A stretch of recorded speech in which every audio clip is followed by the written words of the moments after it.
IVS ఈరోజు మనం DSC school assistant గణిత శాస్త్రం అండి. తెలుగు మరియు సంస్కృత అకాడమీ ఆంధ్రప్రదేశ్ వారి బుక్. ఇందులో కంటెంట్లో ప్రాక్టీస్ బిట్స్ చేసుకుంటున్నాము. అంకగణితము, సంఖ్యా వ్యవస్థ అయిపోయింది. రేఖాగణితంలో కొన్ని ప్రాక్టీస్ బిట్స్ చేసుకున్నాము. దాని కంటిన్యూషన్గా ఇప్పుడు 35వ బిట్ నుంచి చూసుకుంటున్నామండి. సో దయచేసి అభ్యర్థులందరూ ఈ వీడియోని లైక్ చేసి షేర్ చేయండి, అలాగే సబ్స్క్రైబ్ చేసుకోండి. నెక్స్ట్ వీడియోలోకి వెళ్దామండి. 14 సెంటీమీటర్ల వ్యాసార్థం గల ఒక వృత్తంలో ఏబి ఒక జా, ఆ జా ఏబి కేంద్రం 0 వద్ద 0 వద్ద లంబకోణం చేసినట్లయితే ఏబి జాతో ఏర్పడిన అల్పవృత్త ఖండ వైశాల్యం ఎంత అన్నారు. ఇక్కడ చూడండి, ఇది డయాగ్రామ్ ఇలా వేసుకోవాలి. 14 సెంటీమీటర్లు వ్యాసార్థం గల వృత్తము, దాంట్లో ఏబి ఒక జా, అది 0 వద్ద ఓ వద్ద లంబకోణం చేసింది. 90 డిగ్రీ షేప్, ఎల్ షేప్ వేసుకున్నాము. అప్పుడు ఏబి జాతో అల్పవృత్త ఖండ వైశాల్యం షేడ్ చేసిన ప్రాంతం అండి ఏఎక్స్బి అనేది కనుక్కోవాలి. ఇది 10th క్లాస్లో ఇంపార్టెంట్ అండి ఈ సమ్ము. సో జస్ట్ ఈ మొత్తం సర్కిల్ సెక్టర్ ఏరియాలో నుంచి ఆ ట్రయాంగిల్ ఏరియా తీసేస్తే మనకు కావాల్సిన షేడెడ్ ఏరియా వస్తుందండి. ఇంకా అదే ట్రిక్ దీనికి. సో ఇప్పుడు ఈ సెక్టర్ ఏరియా వచ్చేసి ఓఏఎక్స్బి అనేది సెక్టర్ కాబట్టి sector area formula x = 360 degrees into πr² minus triangle area ½ into base into height ½ AB. So దాన్ని ఇప్పుడు x డిగ్రీలు అంటే 90 డిగ్రీలు, r అంటే 14 చేస్తే నెక్స్ట్ ఇక్కడ ½ ఇంటూ ఈ ట్రయాంగిల్కి బేస్ అయినా హైట్ అయినా 14 తీసుకోవచ్చు అండి. ఎందుకంటే రైట్ యాంగిల్ ట్రయాంగిల్ అడిదిప్పి చూస్తే మనకి బేస్ 14 హైట్ 14 అవుతుంది కాబట్టి చేస్తే క్యాన్సిలేషన్ చేస్తే మనకి 154 - 98 56 వస్తుందండి. సో చదరపు సెంటీమీటర్లో 56 అవుతుంది. నెక్స్ట్ ఆ బహుభుజి 7 ముఖాలు 10 శీర్షాలను కలిగి ఉన్న ఆ బహుభుజి అంచుల సంఖ్య ఎంత అన్నారు. దీనికోసం మనకి యూలర్ సూత్రం ఉందండి. ఆయిలర్ సూత్రం F+V = E+2 అనే ఆయిలర్ సూత్రం ప్రకారం F అంటే ఫేసెస్ ముఖాలు, V అంటే వర్టిసెస్ శీర్షాలు, E అంటే ఎడ్జెస్ అంచుల సంఖ్య కనుక్కోవాలి +2. సో ఈ విధంగా చేస్తే మనకి ఈయన కథగా చేసుకుంటే 17 - 2 15 అవుతుందండి. నెక్స్ట్ పక్క పటం నుండి PT parallel to QR, PT = QR మరియు PQ = RS = ST, angle P = 110 degrees, angle PTS యొక్క కోణ సమద్వికరణం రేఖ QRని M వద్ద ఖండిస్తే QMT ఎంత అన్నారు. దీనికోసం జాగ్రత్తగా చూసుకోవాలండి. మనకు ఇక 110 degrees ఒక చతుర్భుజంలో ఇది ఇక్కడ సంబాహు త్రిభుజం అవుతుందండి. ఒక సమాంతర చతుర్భుజం పక్కన సంబాహు త్రిభుజం అవుతుంది. సంబాహు త్రిభుజంలో ప్రతి కోణం 60 డిగ్రీలు వేసేసుకోవాలి ముందు. తర్వాత ఇక్కడ మనకి 110 degrees ఇచ్చారు, ఇక్కడ 70 degrees అవుతుందండి. సో దీనికి 70 degrees ఆపోజిట్గా మనకి 110 degrees అవుతుందండి. సో ఈ 3 కలిపి 110 రావాలి మనకి. ఇక్కడ ఆల్రెడీ 60 ఉంది. ఇక్కడ MT అనేది కోణ సమద్వికరణం రేఖ. అప్పుడు ఇక్కడ ఈ రెండు కలిపితే మనకి 70 రావాలి కాబట్టి ఇది 5, ఇది 65 అవుతుందండి. నెక్స్ట్ ఇక ఏకాంతర కోణాలు సమానం కాబట్టి 65 అయితే ఇది కూడా 65 అవుతుంది. ఈ పక్కన రేఖీయ ద్వయం కాబట్టి 115 అవుతుందండి. ఇది ఒక ట్రయాంగిల్ కాబట్టి ఇక్కడ 110 ఉంటుంది. సో ఈ విధంగా మనం జాగ్రత్తగా కొలతలు వేసుకొని అవి టాలీ చేసుకోవాలి. ఈ విధంగా మనకి యాంగిల్ QMT అనేది 115 అవుతుందండి. సో జాగ్రత్తగా డయాగ్రామ్ చేసుకొని దాని ప్రకారము ఆ మెజర్మెంట్స్ని వేసుకొని చేయాలండి ఈ సమ్. నెక్స్ట్ పక్క పటంలో PQR కేంద్రాలు గల 3 చిన్న వృత్తాలు ఉన్నాయి. అవి ప్రతి 2 చిన్న వృత్తాలని తాగుతూ పెద్ద వృత్తాన్ని కూడా తాకే విధంగా అమర్చబడ్డాయండి. అప్పుడు పెద్ద వృత్త కేంద్రం 0 మరియు చిన్న వృత్తాల వ్యాసార్థం 1 సెంటీమీటర్ అయితే పెద్ద వృత్త వైశాల్యం ఎంత అన్నారు. దీని ప్రాసెస్ ఉంది, చేయడం టైం వేస్ట్ కాబట్టి కొంచెం గుర్తుపెట్టేసుకోండి. π/3 2 + √3² నెక్స్ట్ ABCD ఒక అర్ధవృత్తమైన యాంగిల్ DBA ఎంత అన్నారు. సో ఇలాంటి సమ్స్ డిఎస్సి చాలా ఇంపార్టెంట్ అండి. ABCD అర్ధవృత్తమైన యాంగిల్ DBA ఎంత అన్నారు. ఇది వాళ్ళే ఇచ్చారు డయాగ్రాము.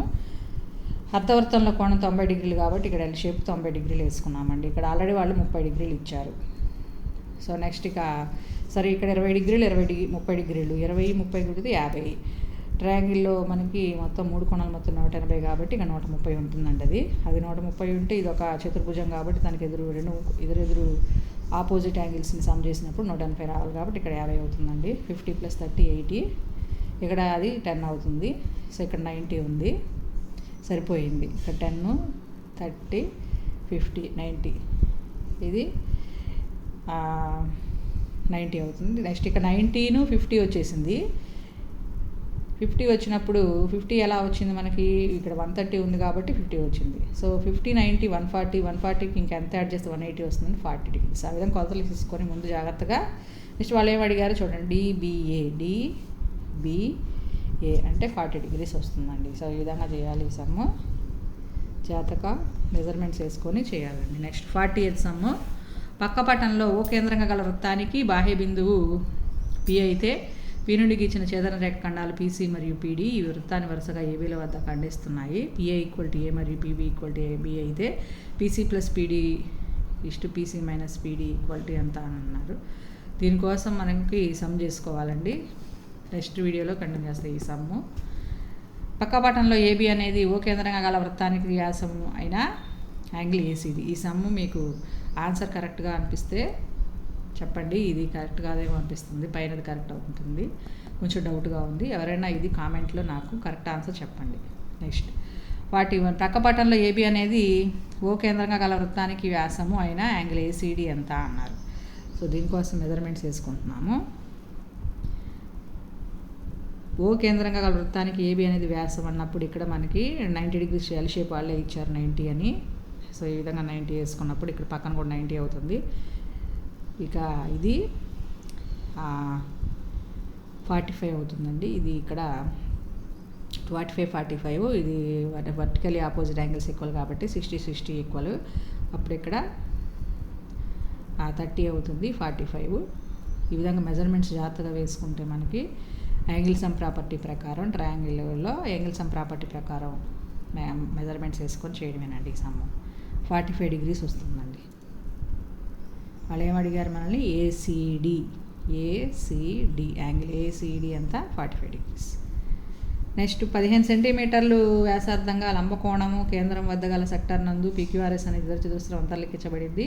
పీక్యూపై ఏదైనా బిందువు పిఎస్ ఈక్వల్ 9 సెంటీమీటర్ అయితే ట్రయాంగిల్ ఏఆర్ఎస్ వైశాల్యం ఎంత అన్నారు. చూడండి, ఇక్కడ 15 సెంటీమీటర్ల వ్యాసార్థంగా గల లంబకోణము కేంద్రం వద్ద గల సెక్టార్ నందు, సెక్టార్ ఇది సెక్టార్ షేపే కదండి.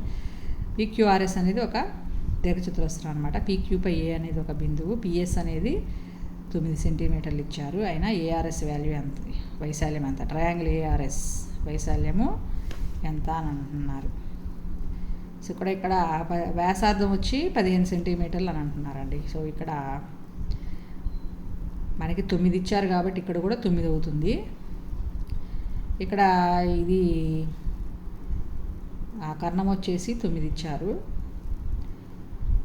భుజం వచ్చేసి 9 ఇస్తే ఇది కూడా 9 అవుతుంది. ఇక్కడ ఆపోజిట్ యాంగిల్స్ ఇక్కడ 12 అవుతుంది. ఇది 9, 3 కలిపితే 12 అవుతుందండి. ఇది 9√2 అవుతుందండి. పైథాగరస్ థీరం ప్రకారం భుజము స్క్వేర్ ప్లస్ భుజము స్క్వేర్ ఈక్వల్ టు కర్ణము స్క్వేర్ ప్రకారం 9√2 అవుతుందండి.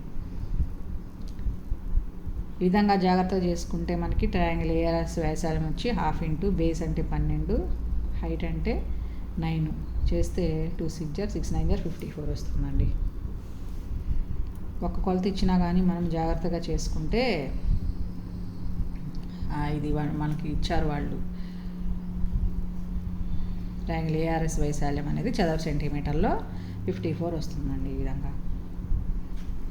నెక్స్ట్ ఒక త్రిభుజంలో దాన్ని ప్రతి భుజాన్ని మిగిలిన 2 భుజాల పొడవుల వర్గాల మొత్తంతో గుణించి ఆ లబ్ధాలను కలపగా వాటి మొత్తం ఆ త్రిభుజ భుజాల పొడవుల లబ్ధానికి 6 రెట్లైనది అయితే ఆ త్రిభుజం ఒక సమబాహు త్రిభుజం అవుతుందండి. ఎందుకంటే 2x³ వాళ్ళు ఇచ్చిన సెంటెన్స్ ప్రకారం మనము x అనేది ఒక భుజం అనుకుంటే సమబాహు త్రిభుజంలో భుజాలన్నీ సమానంగా ఉంటాయి. 2x³ + 2x³ + 2x³ = 6x³ అవుతుందండి. వాళ్ళు ఇచ్చిన సెంటెన్స్ ప్రకారం మనం చేసుకుంటే ఈ విధంగా 6x³ వస్తుంది. కాబట్టి అది సమబాహు త్రిభుజం అవుతుంది. ఈ విధంగా మనం ప్రతి సమ్ముని షార్ట్కట్ వేలో చేసుకుంటే టైం సేవ్ అవుతుందండి. జాగ్రత్తగా మెజర్మెంట్స్ వేసుకొని చేసుకోవాలి. ఓకేనండి, థ్యాంక్ యూ.